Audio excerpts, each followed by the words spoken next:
familiar with an Israeli study that had 2.5 million patients and found that the vaccinated group was actually 7 times more likely to get infected with COVID than the people who had gotten COVID naturally? Senator, I'd have to get back to you on that one. I'm not familiar with that study. Well, you think you might want to be if you're going to travel the country insulting the millions of Americans, including NBA star Jonathan Isaac, who have had COVID, recovered, look at a study with 2.5 million people and say, well, you know what, it looks like my immunity is as good as a vaccine or not, and in a free country, maybe I ought to be able to make that decision. Instead, you've chosen to travel the country calling people like Jonathan Isaac and others, myself included, flat earthers. We find that very insulting, goes against the science. Are you a doctor or a medical doctor? I've worked over 30 years on health policy. You're not a medical doctor. Do you have a science degree?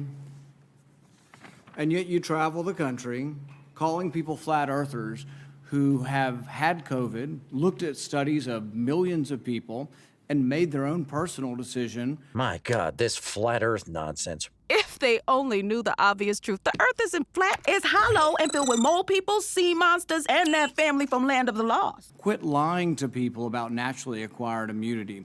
Quit lording it over people, acting as if these people are deplorable and unwashed. Do you want to apologize to the 100 million Americans who suffered through COVID, survived, have immunity, and yet you want to hold them down and vaccinate them? Do you want to apologize for calling those people flat earthers?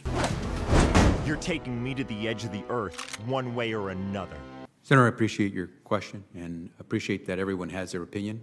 We follow the facts and the science at HHS. Except for the dozens and dozens of studies. In fact, most, if not all of the studies show robust immunity from getting the disease naturally.